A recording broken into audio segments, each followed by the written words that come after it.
Este organismo fue motivo de reformas desde que se creó. Hubo una primera ley, una segunda ley promovida por Cristina Kirchner e impulsada por Cristina Kirchner que se aprobó. Ella misma intentó reformarlo de nuevo con aquel proceso, aquella impulso dado a lo que llamó ella democratización de la justicia, que fue justamente un proceso abortado por la Corte que declaró inconstitucional esa legislación.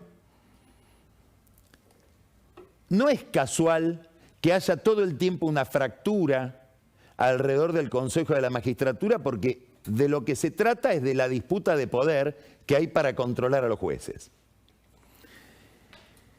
El Colegio de Abogados de la Ciudad de Buenos Aires realizó una impugnación a la ley que había impulsado en el año 2006 Cristina Kirchner, sobre todo ella como presidenta de la Comisión de Asuntos Constitucionales del Senado en aquel momento. Estamos hablando de la presidencia de Néstor Kirchner. Y el Colegio de Abogados le reclama a la Corte que mire el tema, que mire esa ley, porque esa composición está distorsionada en favor de la política, en favor de los políticos.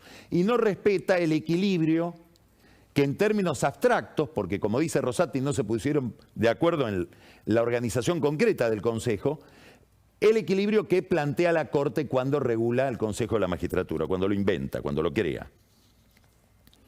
La Corte declara inconstitucional la ley, insisto, impulsada por Cristina, que es la 26.080, y para no dejar un vacío que impediría regular a la justicia hasta en el pago de los sueldos, determina que adquiera vigencia la ley en cuya sustitución de varios artículos de esta ley venía la ley impulsada por Cristina. Es decir, declara la inconstitucionalidad de la ley ideada por la entonces senadora y quedan repuestos artículos de la ley anterior, que es la ley 24.937.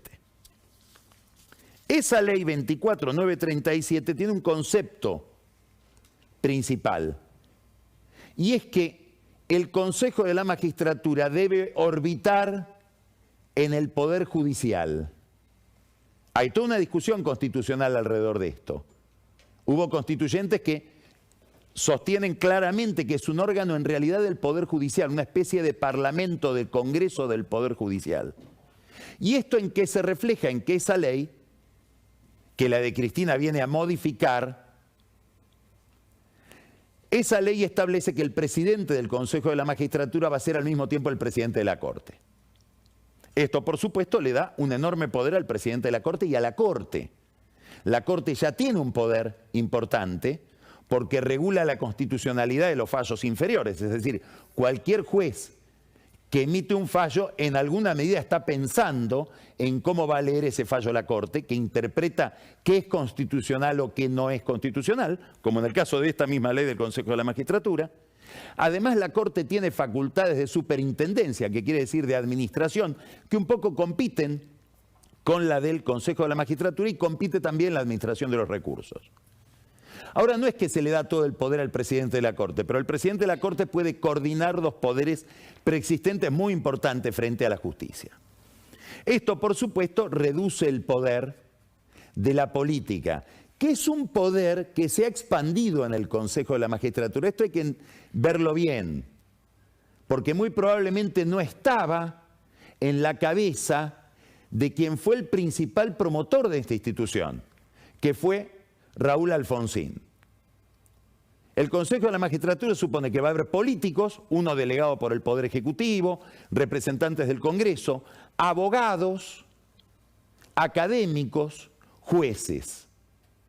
Lo que vemos con el paso del tiempo y el funcionamiento de la institución es que finalmente las elecciones de abogados y las elecciones de académicos, y en alguna medida las elecciones de jueces también, pero sobre todo las de abogados y académicos, no se pueden realizar las campañas, las postulaciones, etcétera, sin el sostén de partidos políticos de atrás. Quiere decir que la política, que está expresamente representada por el representante del Poder Ejecutivo y los representantes del Congreso, está un poco solapadamente representada también en los representantes de los abogados y de los académicos.